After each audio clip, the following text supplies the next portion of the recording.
The antiseptic burned through the air like acid. I opened my eyes to blinding fluorescent light, the kind that made even shadows feel cruel. My ribs crackled when I tried to breathe a sharp protest from bones that no longer obeyed. Every heartbeat sounded wrong, too slow, too heavy, too loud in my ears. I tried to lift my hand, but my arm stayed limp, purple, and swollen. The oxygen mask pressed against my face, sealing in the taste of blood and metal. "Ma'am, can you hear me?" A nurse asked, her voice steady but urgent. I wanted to tell her everything, to say my name, to say my sister's name, but the air refused to move through my throat. "Clara," I finally managed. "My sister, Vanessa." My words dissolved into static. "You're safe now," the nurse whispered. But the word safe snapped something inside me, because just beyond the curtain I saw them, my parents, standing by the door hugging her. Vanessa, my sister, my attacker. Her fingers trembled against my mother's sleeve, still streaked with my blood. My father's hand rested on her shoulder, his thumb tracing circles like she was the one in pain. My mother whispered, "It was just a family argument." The doctor nodded too quickly. "She has fractured ribs, possible concussion." "She's always been sensitive," my father interrupted.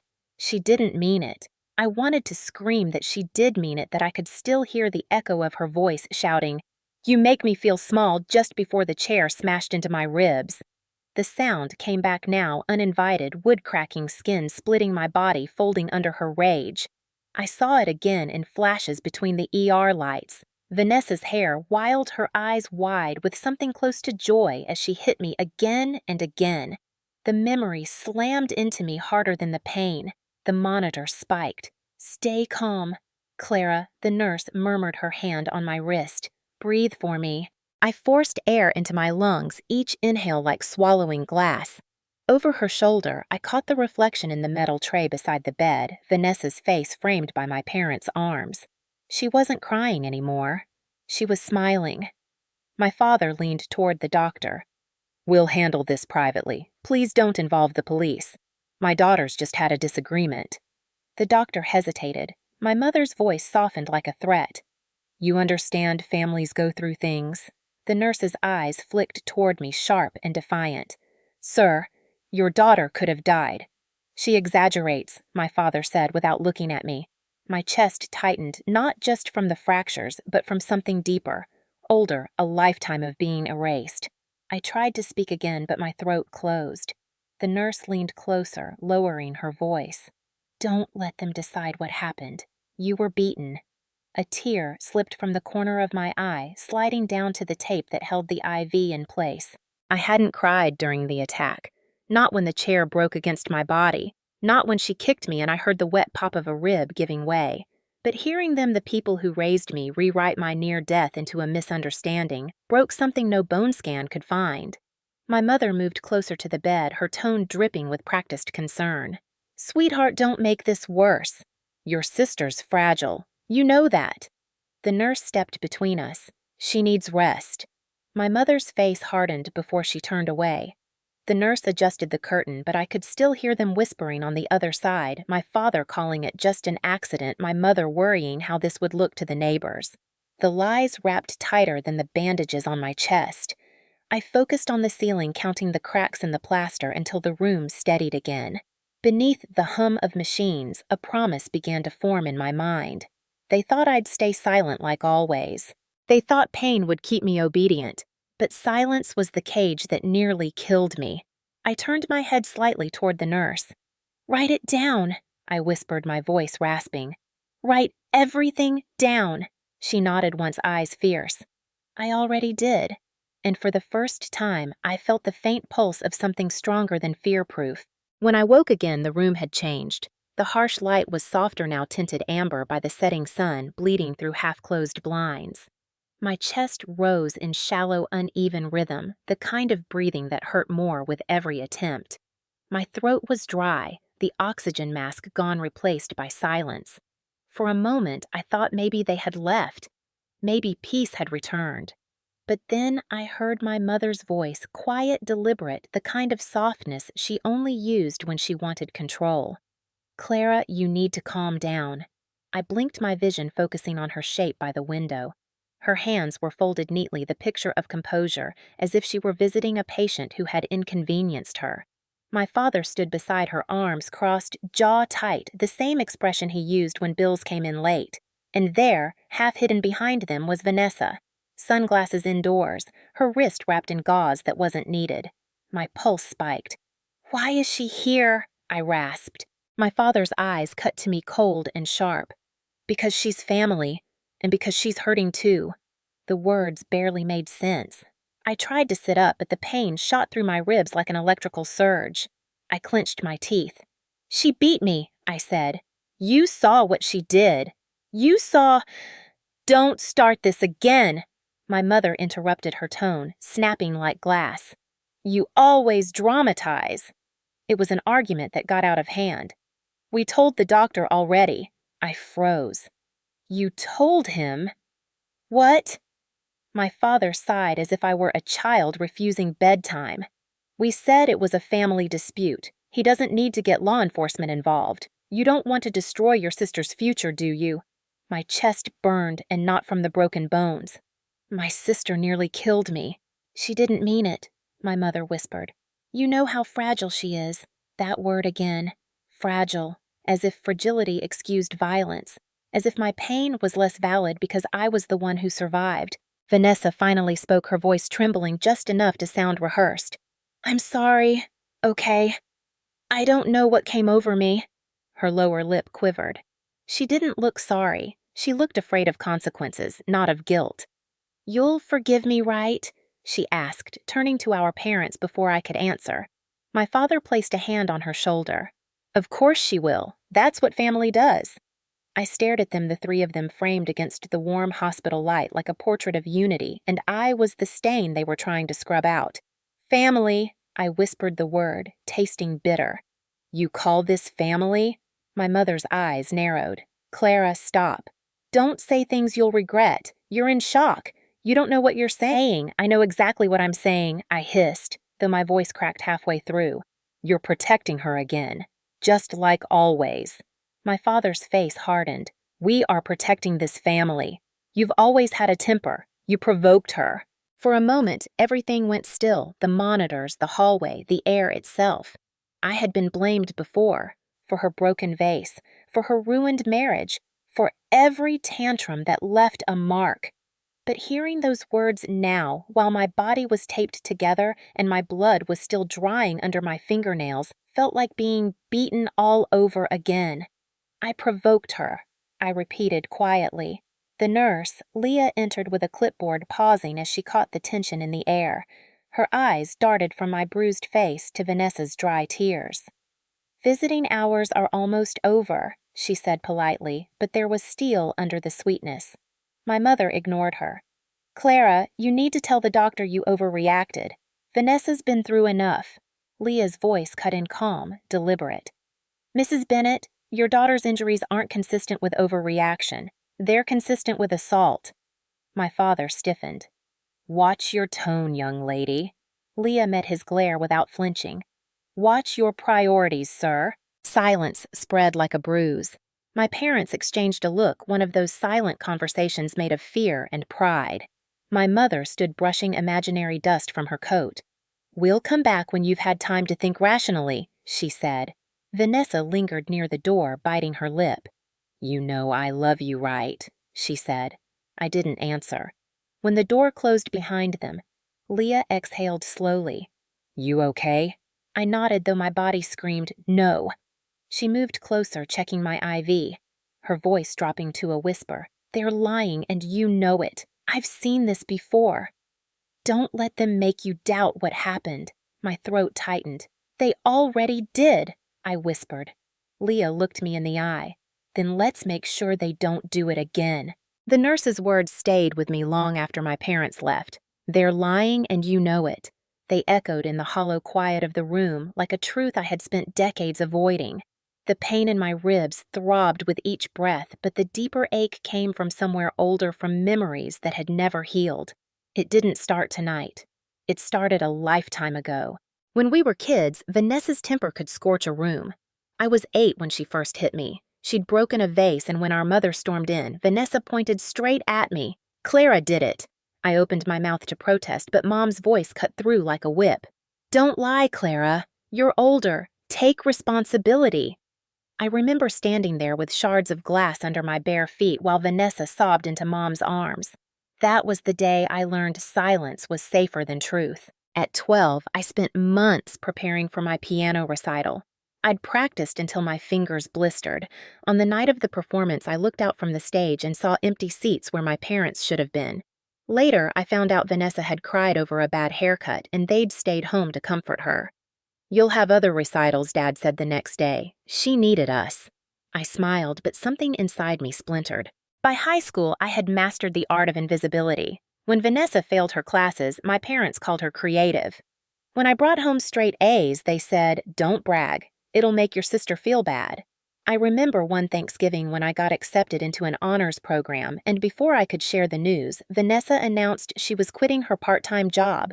The table filled with sympathy for her. You're too sensitive for that kind of pressure, Mom cooed. Dad patted her hand. You should rest. We'll figure it out. I sat there silent, holding my acceptance letter under the table. As adults, nothing changed, only the currency of favoritism.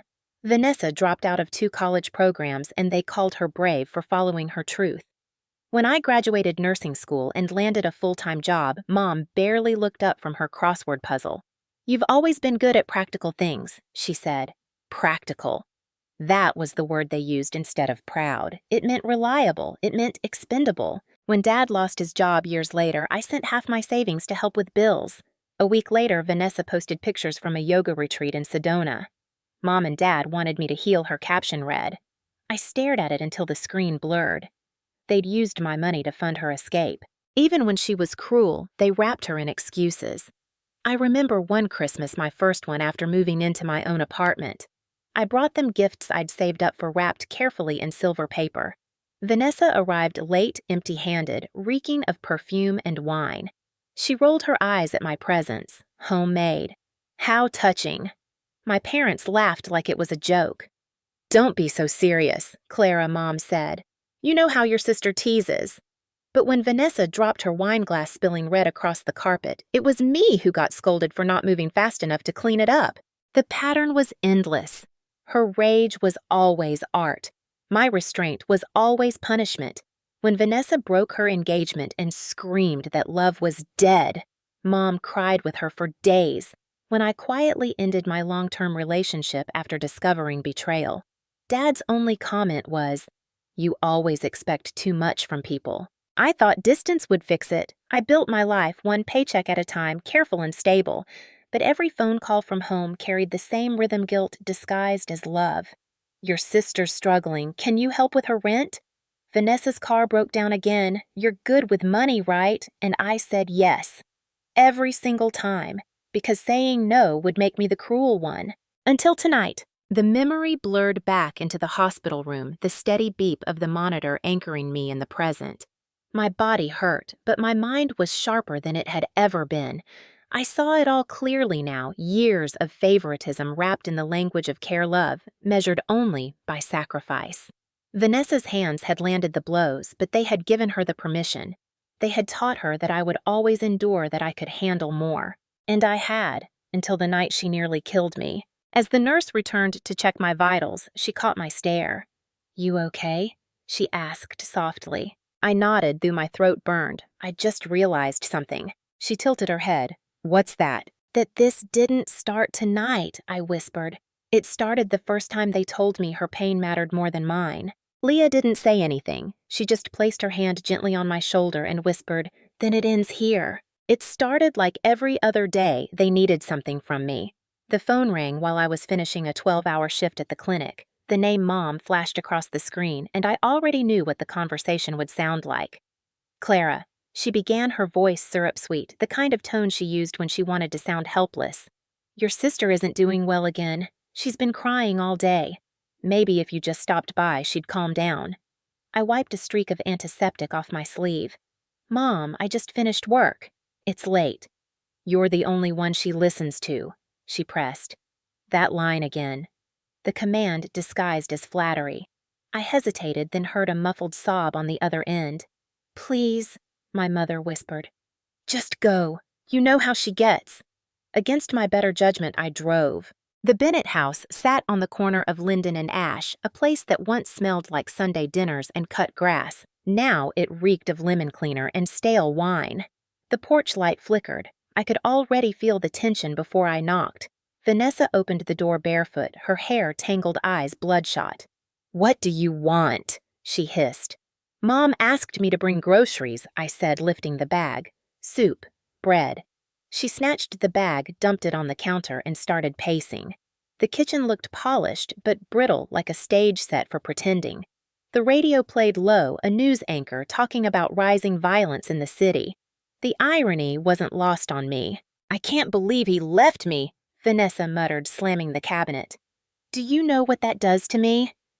"You'll get through it," I said softly. She turned, her voice rising. "Don't talk to me like you know anything. You think you're better because you have a job and an apartment, because everyone at the hospital calls you the reliable one." I shook my head. "No, Vanessa. I think you need help." Her laugh was jagged. "Help? You mean pills and therapy. That's what you want from me, to lock me up so you can be the perfect daughter." The air thickened. I could feel the storm gathering behind her eyes. The microwave beeped and she flinched like the sound had insulted her. "You always think you're better," she said again, voice cracking. I took a step back, trying to keep my tone steady. "Vanessa, please just eat something." That's when she moved. The wooden chair scraped across the tile, and before I could react, she gripped it by the backrest. "You make me feel small," she screamed. The words sliced the air. The chair came down with brutal precision against my ribs. The impact was blinding heat pressure sound, collapsing into one unbearable instant. I stumbled, gasping, hand pressed to my side. She swung again. The chair cracked this time, splintering against the counter. I dropped to my knees. "Stop!" I coughed, the taste of iron thick in my mouth. She kicked me once, twice, as if to make sure I stayed down. "You ruin everything," she yelled. "You think you're better, but you're nothing." Each word landed like another blow. I curled against the base of the counter arms over my head. Somewhere above the chaos, I heard the ceiling creak, the sound of footsteps upstairs. My parents. "Mom," I screamed, or thought I did, but only a hoarse wheeze came out. Vanessa froze, panting. Then, almost theatrically, she dropped the chair leg still clutched in her hand. "Look what you made me do," she whispered, trembling. The footsteps grew louder. My father's voice from above. "Girls." "What's going on down there?" I tried to speak, but pain turned the room gray. When they appeared at the top of the stairs, Vanessa fell to her knees, sobbing. "I didn't mean it. She scared me. I didn't mean it." Mom rushed to her instantly. Dad followed, his arm wrapping around Vanessa's shoulders. "It's okay, sweetheart," he murmured. "Calm down." Neither of them looked at me. I stayed there on the tile, half-conscious, blood trickling from my temple, watching them cradle her as if she were the one bleeding. The last thing I remember before the darkness swallowed me was my mother's voice. "Clara, stop being dramatic. You're fine." Then silence. Then sirens far away, someone pounding at the door. But the only sound that truly stayed with me was the echo of Vanessa's final words before I blacked out. "You make me feel small." The first thing I felt when I woke was the sting of disinfectant in the back of my throat. The second was the memory, the weight of wood slamming into bone, the sound of my own breath breaking apart. Every detail of that night came back in fragments, the smell of lemon cleaner mixing with blood. The scream caught halfway in my throat, the flash of her shadow across the kitchen tiles. When Vanessa swung the chair, it wasn't just rage. It was years of resentment sharpened into a single motion. The crash thundered through the house, louder than the sirens that would come later. The backrest struck my ribs, sending a shockwave that emptied my lungs. My knees buckled. I hit the counter, then the floor. The room tilted sideways. For a second, I thought I'd fallen into someone else's nightmare. "Stop!" I remember shouting, though the word came out like a whisper, drowned under her scream. Her eyes were wild red, gleaming with something too close to pleasure. You think you're better than me, she shrieked, raising the chair again. I lifted my arm just in time to block the next blow, and the sound that followed wasn't wood, it was bone. A crack that split through my own body. Pain burst white-hot down my side. She kicked me then hard in the ribs she'd already broken. The air left me completely. I couldn't even beg.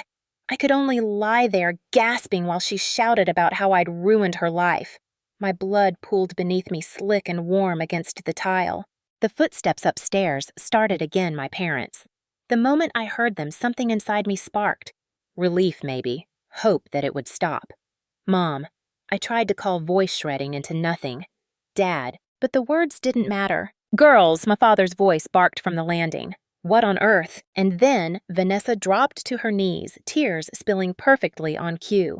She scared me I didn't mean it. She just wouldn't stop yelling. Mom rushed to her bare feet, slapping the floor robe half-tied. "Oh, baby, you're trembling," she said, pulling Vanessa into her arms. Dad came right behind his hand on her back. "It's okay, sweetheart. You're safe." Safe. The word made me want to scream. I was still on the floor, blood streaking down my temple arm, twisted at an unnatural angle. They didn't look at me. They didn't even ask if I was breathing.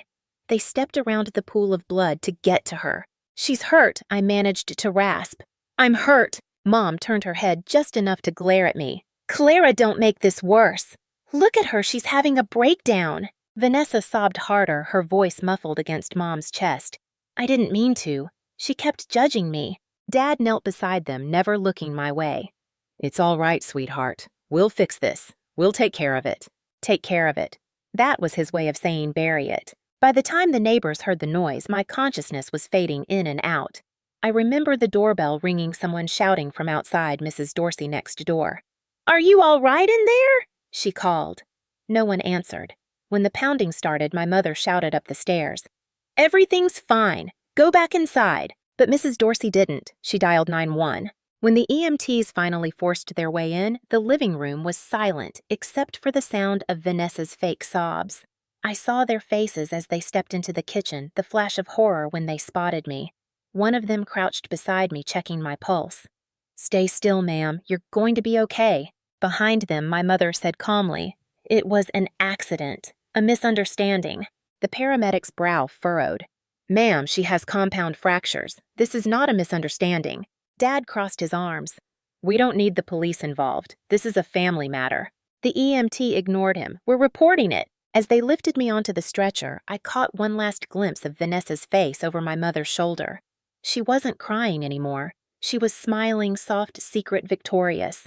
The siren wailed as they carried me away, drowning out my mother's final words from the doorway. "Please don't exaggerate, Clara. You'll make things harder for all of us."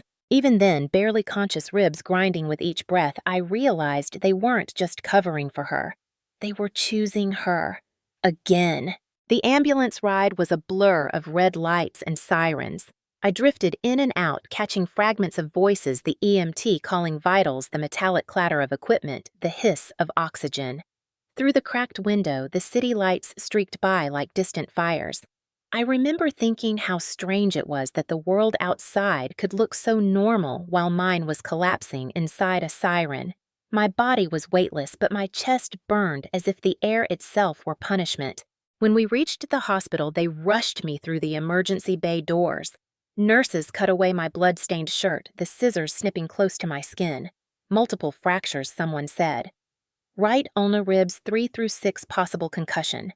I tried to speak to tell them what happened, but the words tangled behind the oxygen mask. I managed 2 sounds. "My sister." The nurse leaned in. "What about her?" But before I could answer, my mother's voice broke through the curtain like a curse. "It was an accident," she declared. "A family argument, nothing criminal." The room froze for a beat. The doctor turned toward her, frowning. "Ma'am, your daughter has severe trauma. We'll need to document the cause." My father appeared behind her, his tie crooked, his voice steady. "We already explained." It was an emotional moment, nothing intentional. Please note that in her chart. I wanted to tear the mask off, to scream that they were lying. The nurse looked at me, brow furrowed, then at them. Sir, she has defensive injuries bruising on the forearm consistent with trying to block a blow. Dad's tone hardened. You're not a detective. Just do your job. The doctor hesitated, pen hovering over the clipboard. He looked at me, then at them. We'll run the scans first, he said, finally choosing neutrality over truth. My mother nodded with gratitude as if he'd just agreed to a favor. Thank you, doctor. She tends to overreact when she's hurt.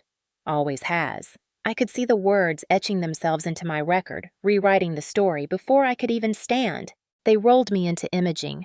The ceiling lights passed overhead like interrogation bulbs. Each bump of the gurney sent waves of pain through my ribs. The technician's voice was gentle, but my mind was elsewhere, hearing my father in the hallway lowering his voice, but not enough.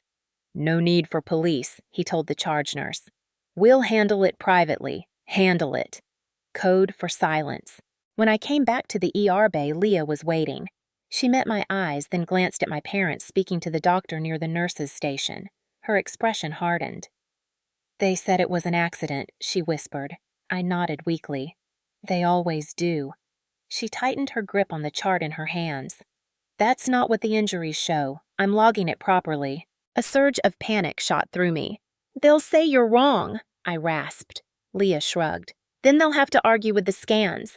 She leaned closer, her voice almost conspiratorial. I've seen families like this. The fragile ones always get protected.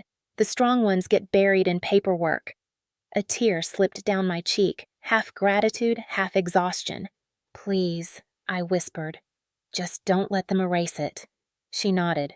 Not this time. The hours blurred again. I drifted in and out of morphine dreams, faces hovering, voices cutting through static. Once I woke to find my mother sitting beside me, hands folded primly in her lap. We told the doctor you fell, she said softly. You'll thank us later. You don't want Vanessa in trouble. I stared at her, disbelief spreading like fever. I could have died, I croaked. Her eyes glistened, but there was no warmth in them. Don't be dramatic. She's devastated already. I turned my head away. Every inhale sent knives through my side. I'm the one in the hospital, Mom. She sighed, standing. You always make everything about yourself? The words fell like another blow. When she left, the room finally went still. Machines hummed their steady rhythm. I closed my eyes, whispering to no one. I'm not crazy. The words felt strange, half plea, half declaration. Leah came back minutes later, clipboard under her arm. They're trying to block the report, she said quietly. But I filed a secondary note official. You're covered. She tucked the paper beneath my chart and met my eyes.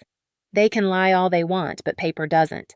For the first time that night, I believed I might survive, not because of family, but because a stranger decided to tell the truth. The day after the assault, the morphine haze began to thin. What replaced it wasn't relief, it was the slow return of reality. The sterile smell of disinfectant, the rhythmic beeping of the monitor, the dull ache where every rib protested movement. And then, the phone. My mother's name lighting up the hospital handset like a warning siren. I hesitated before answering. The nurse looked at me and whispered, You don't have to. But I pressed the button anyway because I needed to hear how far they would go. Clara.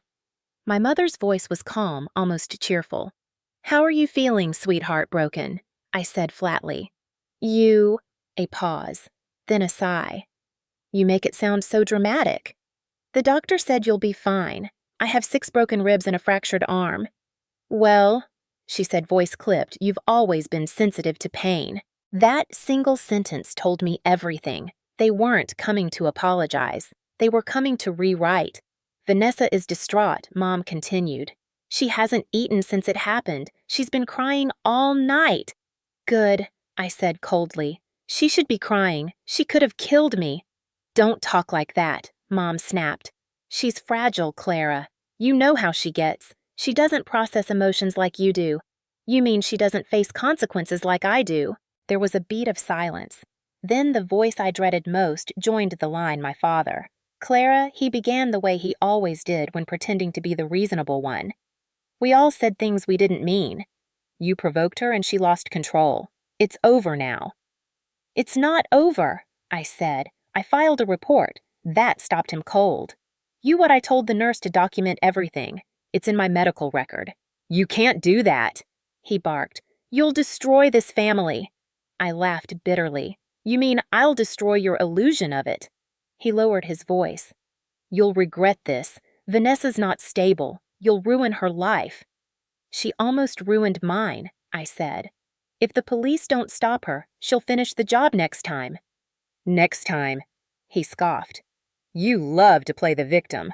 I am the victim, I hissed. For once in my life, I'm admitting it. Before he could answer, Leah entered the room, signaling me to hang up. Your blood pressure's spiking, she murmured. I ended the call. But within minutes, the phone rang again. Then again. Text messages followed first from Mom, then from Vanessa herself. Mom, you're breaking your sister's heart. Dad, we raised you better than this. Vanessa, you always wanted people to see me as a monster. Congratulations. I stared at the screen until the words blurred. The sheer audacity of it left me breathless. They had turned my near death into a morality play where I was the villain. Later that night, Leah checked in again, adjusting my IV. They're relentless, she said, nodding toward the phone. You want me to have them block those numbers? No, I said. Let them text. Every word they send is evidence now. Leah's mouth curved into the faintest smile. Good, she said. That's the right kind of angry. But anger was only half of it. The other half was grief, the kind that doesn't come from losing love, but from realizing it was never really there. My whole life I thought if I worked harder, behaved better, gave more, they'd finally see me. But now I understood the truth. They didn't want to see me. They wanted someone to blame. 2 days later, they came to visit. Against hospital policy, they pushed past the front desk, flowers in hand, faces arranged into masks of concern. We just want to talk, my father said. Leah intercepted them at the door. She's not accepting visitors. She's our daughter, Mom protested. Leah didn't flinch. She's my patient, she said, and she said no. They glared at her, then at me through the glass window. Vanessa stood behind them, dressed in soft beige, her arm in a sling, like a parody of my own. Her lips moved around silent words I couldn't hear, but I knew what they were. You'll regret this. I met her gaze and mouthed back one word, enough. They left soon after, but the silence they left behind wasn't empty. It was focused, sharp, determined. For the first time, I wasn't scared of their anger. I was building mine into something they couldn't control, something legal, documented, permanent. Leah saw it too. You're done letting them tell the story, she said quietly. I nodded. It's time I start writing it myself. By the third day, my bruises had turned the color of storm clouds. I couldn't move without pain threading through every breath, but something sharper than the pain had begun to grow inside me. Resolve. Leah brought in a folder and set it on the bedside table. These are your copies, she said quietly. The medical report, photos, scans, and the nurse notes. I filed an incident report under my name, too, in case they try to lose the paperwork. I looked at her, startled. You did that for me?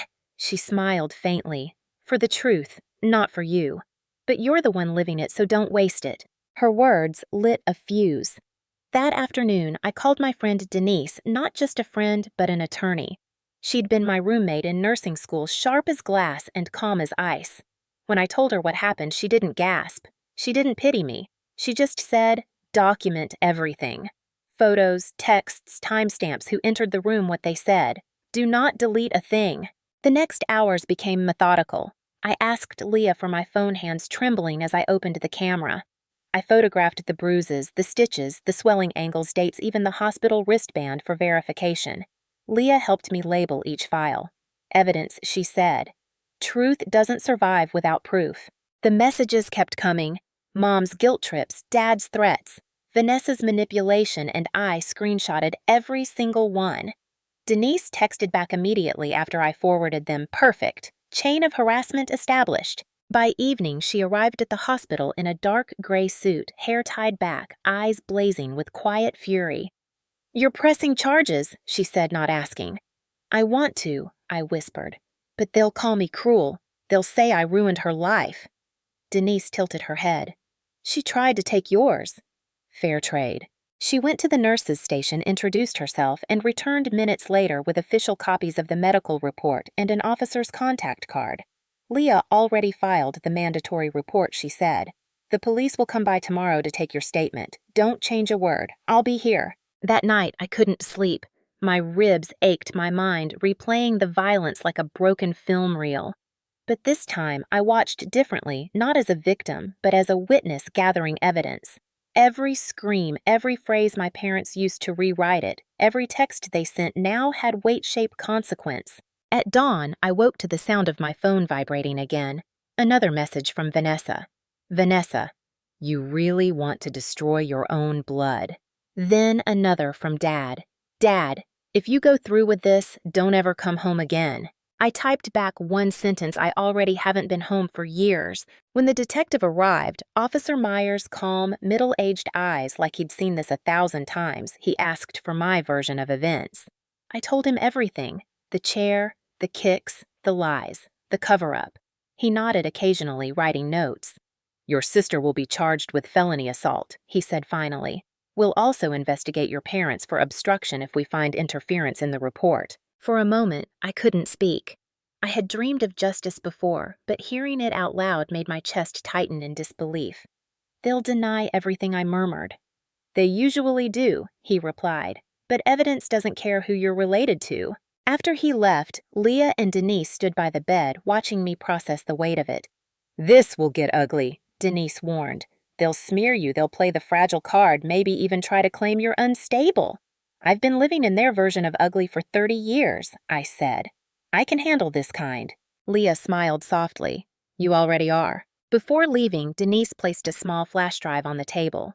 Every document, every image, every message backed up, she said. You'll need it for court. Yeah. I looked at the tiny piece of metal, something so small yet powerful enough to tear apart decades of silence. It gleamed under the hospital light like a promise. That night, when I finally drifted into sleep, the pain didn't disappear, but it felt different. It no longer owned me. For the first time, the fear was on their side. The day of reckoning arrived quietly like a storm disguised as calm. I was sitting up for the first time, IV still in my arm, when Leah walked in with a careful look. Your parents are here, she said. Her tone wasn't asking permission. It was warning me. They brought Vanessa. I inhaled sharply. The police already took my statement. They know, Leah replied. They're saying they just want to clear the air. Do you want me to tell them no? I shook my head. Let them come. When they entered, the air in the room shifted. My father wore his usual authority-like armor. Mom carried a bouquet of lilies, too white, too pure, and Vanessa looked perfectly composed in a pale cardigan, a sling cradling her arm like a prop. They could have walked straight out of a courtroom drama, the innocent family rehearsed and spotless. Clara, Mom began, voice trembling with counterfeit affection. We came to see how you're doing. Better, I said flatly, mostly because you're not in here. She sighed as if I were the one being unreasonable. We all said things we didn't mean that night. No, I said. One of us used a chair. Vanessa flinched but didn't speak. My father stepped forward, eyes hard. We spoke to a lawyer, he said. He told us you don't have a case. No witnesses, no cameras. It's your word against hers. Leah, standing near the door, crossed her arms. Not exactly, she said. They turned toward her. Excuse me, my father asked, his tone clipped. Leah's expression didn't change. I was on shift that night. I documented everything you said, the part where you told the doctor not to call the police. The part where you said it was a family misunderstanding. That's obstruction. For the first time, my mother's poise cracked. You had no right. I had every right, Leah interrupted calmly. And a legal obligation, mandatory reporting. Vanessa's face drained of color. You can't do this to us. I tilted my head. Funny that's what you said before you hit me the first time. My father's jaw tightened. Clara, this isn't you. You're letting strangers manipulate you. I looked directly at him. No, Dad. I'm letting the truth protect me. Leah handed me a small recorder. Just keep this running, she whispered, for your own safety. The next few minutes unfolded like theater. My parents pleaded, then threatened, then pretended remorse. You'll ruin her life, Mom sobbed. She's fragile. She's violent, I corrected. She's your sister, she said, voice breaking. I stared at her. No. She's your weapon. Vanessa snapped, then mask slipping. You always make everything about you mom's right. You twist everything. You act like a saint, but you're just pathetic. My pulse steadied. Keep talking, I said. See, she shouted. She's recording me. This is manipulation. Leah's voice stayed calm. Actually, it's protection. Just then, the door opened. 2 uniformed officers stepped in, Officer Myers among them. Vanessa Bennett, he asked. We have a warrant for your arrest. Felony assault. The silence that followed was thick and cold. My mother's hand flew to her mouth.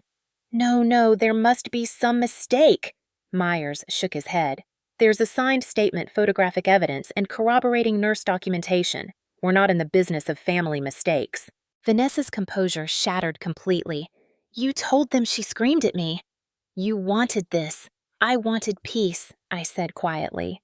This is what peace looks like when you fight for it. They cuffed her gently but firmly, leading her toward the hallway. She twisted to glare at me, eyes blazing with hatred and disbelief. You'll regret this, she spat. I met her stare. I already did, for 30 years. When they were gone, my father stood frozen, his authority stripped bare. You had to humiliate us, he said. No, I said softly. You did that yourselves. He looked like he wanted to say more, but Leah's presence beside me stopped him. Mom's shoulders shook, but not from guilt, from rage she could no longer disguise. They left without another word. The door closed, and for the first time in my life, I didn't feel small. I felt seen. Leah exhaled, that she said was justice in real time. I smiled faintly, the movement tugging at the stitches near my lip. Justice hurts, I said, but not as much as silence. 2 months later, the courtroom smelled of cold marble and disinfectant, different from the hospital, but the same brand of sterile truth. Vanessa sat at the defense table, wrists bare, but posture fragile. Her lawyer whispering rehearsed remorse in her ear. My parents sat directly behind her stone-faced hands, clasped in a show of dignity. Their performance was almost flawless, but I had the evidence now, and evidence doesn't blink. When I took the stand, the courtroom lights felt hotter than the hospital's fluorescence. My ribs still ached when I inhaled too deeply, a reminder of the night she broke me. The prosecutor's voice was calm and precise.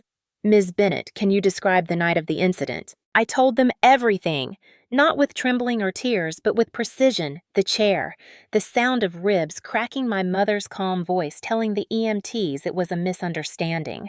As I spoke, Vanessa kept her head down, but her jaw tightened. My father's eyes flicked between me and the jury as if searching for any sign of disbelief he could exploit. Then the prosecutor brought out the photos, the bruises, the scans, the documented nurse notes. Leah's handwriting stood firm in black ink, patient assaulted by sister. Parents attempted to prevent police involvement. Vanessa's lawyer objected, citing family privacy, but the judge silenced him. Assault doesn't stop being assault because you share DNA, he said evenly. The words rippled through the courtroom. When it was the defense's turn, Vanessa finally spoke. She cried, trembled, told stories of stress, mental health episodes. My mother nodded through tears, mouthing, "Poor thing." My father testified next, insisting I'd provoked her, that I'd always been difficult, cold, competitive. But when the prosecutor asked, "So your version is that your elder daughter somehow fractured her own ribs and arm," in the middle of a calm discussion, the silence that followed said everything. Then came the recording. Leah had transferred it to the court, every word from the hospital confrontation, including Mom's exact line. "Don't make this worse. Your sister's fragile." The jury heard it in full. Even Vanessa's lawyer went pale. Denise, sitting beside me, didn't move, but I felt her satisfaction radiate like quiet fire.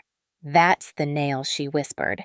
By the time closing arguments ended, the narrative had shifted completely. The fragile daughter was now a violent aggressor. The loving parents were exposed as enablers. The judge's verdict was short, clear, and devastating. "Vanessa Bennett," he said, voice echoing against the wood-paneled walls, "you are guilty of felony assault and obstruction through false reporting. Sentencing 8 years reduced to 6 with mandatory therapy and restitution to the victim. Your parents' conduct, while reprehensible, does not meet the threshold for criminal prosecution. However, your credibility as witnesses is nullified in this court." My mother gasped like she'd been struck. My father sat frozen, his pride draining out in silence. Vanessa turned to glare at me as the bailiff took her hand. "You wanted this," she hissed. "You wanted to destroy me." I looked at her steady and unflinching. "No," I said. "You did that yourself." When they led her away, my mother tried to reach for my hand. "Please," she whispered. "You can't mean to cut us out." I stepped back. "I already did the night you hugged my abuser." The courtroom emptied slowly, but I stayed seated, letting the quiet fill me. Denise placed her hand on my shoulder. "You did it," she said. "You got justice." I nodded, but my eyes stayed on the empty defense table. "Justice," I murmured, "feels a lot like grief." Leah joined us by the doorway, her badge glinting faintly. "Grief means it mattered," she said, "and now it's over." For the first time I believed her. When I stepped outside, the afternoon sun hit my face like a benediction. It was the same city, the same air, but I could finally breathe without permission. Justice had been served on paper, but the aftermath came with its own shadows. The story hit the local news. Nurse survives assault by sister family tried to cover it up. It spread faster than I expected, fueled by court transcripts and leaked photos from the trial. Overnight, the Bennett's perfect facade shattered. My father's company quietly removed him from the board, citing ethical concerns. My mother's charity donors pulled out one by one. Their phone numbers changed, their neighbors whispered, and the house on Linden and Ash stood dark more nights than not. I didn't celebrate. I didn't post or gloat or tell anyone I told you so. I just moved forward, slowly, precisely. Denise helped me file a restraining order not just against Vanessa, but against my parents. "They'll try to reach out," she warned. "Guilt is their language." She was right. Within a week, the letters began arriving, long, handwritten pages that smelled like old perfume and desperation. Letter 1. From Mom. "We raised you better than this, Clara. We always protected you from Vanessa's outbursts. How could you repay us by dragging our name through court? We're your parents. You're supposed to forgive." Letter 2. From Dad. "You let strangers judge our family. You humiliated us in front of the whole town. You're not welcome in this house anymore." Letter 3. From Mom again. "Your sister is broken because of you. She says you haunt her dreams. Do you even care?" I burned the first two. I kept the third, not as proof of guilt, but as a reminder of freedom. Because for once, their words didn't land. They just turned to ash. Leah called sometimes, checking in. "How's the pain?" she'd ask. "Fading," I'd say. And it was physically anyway. The ribs mended, the bruises yellowed to nothing. But some wounds healed slower, the ones that lived in silence too long. I started therapy, something I should have done years ago. My therapist, an older woman named Ruth, told me, "You can't fix them, Clara. You can only stop letting them break you." I wrote that down in my notebook and read it every morning before work. 3 months later, I went back to the hospital not as a patient but in uniform. My first shift back, Leah found me in the break room. She grinned. "You look like someone who survived the fire and built a clinic on the ashes." "Something like that," I said, smiling for real this time. But the peace didn't come all at once. Some nights I still woke to phantom echoes, the chair. The sound of bones snapping, my mother's calm voice saying, "She's fragile." The difference now was that I no longer believed it. Fragility wasn't an excuse, it was a weapon they'd used to control me. And now that weapon was gone. One evening, as autumn crept in, I drove past the old Bennett house. The porch light was out. "For sale" sign on the lawn. Empty windows staring back like hollow eyes. I sat there for a moment, hands on the steering wheel, and whispered goodbye. I didn't stop to knock. I didn't need to. The closure I wanted wasn't in those walls, it was in me. Denise called the next week. "There's talk of a civil settlement," she said. "Vanessa's lawyer wants to offer compensation." "I don't want their money," I replied. She laughed softly. "That's the first honest thing you've said since the trial." "I want something else," I said. "What's that?" "To live without their names controlling my story." And that was the real justice, not the verdict, not the restraining orders, not the gossip.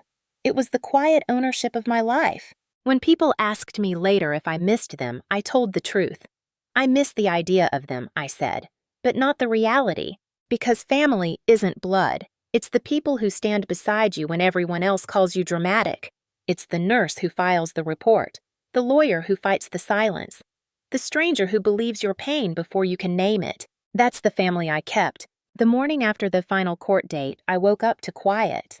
Not the kind born from emptiness, but the kind that follows a storm when the world finally exhales. The sunlight through my apartment blinds was soft, golden, unhurried. For the first time in years, I didn't check my phone expecting chaos. No calls, no threats, no guilt-laced messages pretending to be love. Just stillness. Healing wasn't cinematic. It didn't arrive all at once or with any grand revelation. It came in tiny, unglamorous moments, brushing my hair without wincing at the mirror, walking down the hospital corridor, with steady steps taking a full breath without pain. It came in therapy sessions where silence said more than tears, and in the way Leah and Denise stayed not because they had to, but because they wanted to. 6 months after the verdict, Leah and I met for coffee near the hospital. She wore her scrubs under a denim jacket, her hair loose for once. "You're glowing," she said with a teasing smile. "Scar tissue," I replied. "It catches the light." She laughed, but then her expression softened. "You know you turned pain into precedent. The hospital added a new training on family assault reporting because of your case." I blinked. "Seriously?" "Seriously," she said. "You saved more people than you know." Later that week, Denise invited me to speak at a local advocacy event. At first, I refused. I didn't want to be the nurse who survived her sister. But when I stood on that small stage in a community center filled with quiet faces, some bruised, some simply tired, I realized this wasn't about reliving pain. It was about reclaiming it. "My name is Clara Bennett," I began. For years, I thought surviving meant staying quiet. I thought family meant forgiveness without accountability. But silence doesn't heal. It just hides the wound until it festers. Sometimes the bravest thing you can do is speak and keep speaking until someone else finds the courage to listen. Applause wasn't what mattered. It was the woman who approached me afterward, eyes wet, voice trembling. "Your story sounds like mine," she whispered. I didn't think anyone would believe me. I took her hand. "They will now," I said. That night I went home and opened a new document on my laptop. The title came easily, Quiet Strength. It wasn't just a phrase, it was the beginning of a support group, a network for survivors who'd been silenced by the word family. Denise offered to help with the legal side, Leah with the healthcare protocols. Within a year, Quiet Strength had 20 members, then 100, then chapters across 3 states. We didn't share stories for pity, we shared them for power. Every meeting ended the same way with a simple reminder printed on a small card. You are not fragile. You were made to survive. 1 year later, I received a letter not from my parents, not from Vanessa, but from the correctional counselor assigned to her case. It read, "Your sister has completed anger management sessions and requested family contact. Would you like to respond?" I sat with that letter for hours. Then I folded it neatly, placed it in an envelope, and mailed it back with a single line written in blue ink, "No contact." Healing means peace, not reunion. And for the first time, I didn't feel guilt. I felt whole. Some scars stay visible and I let them. They remind me of what survived of who I became when no one believed me. I still work at the hospital, still see flashes of the old fluorescent lights that once blinded me, but now, when I look into the mirror and see the faint white line above my temple, I don't see a victim. I see evidence. Justice didn't erase the pain, but it gave it purpose. I no longer measure love by who stays when it's easy. I measure it by who stands beside you when it's not. And when people ask me what happened to my family, I tell them the truth. They taught me what betrayal feels like. My healing taught me what freedom does. Then I smile and say the words that rebuilt my life. I'm not fragile anymore. I'm free.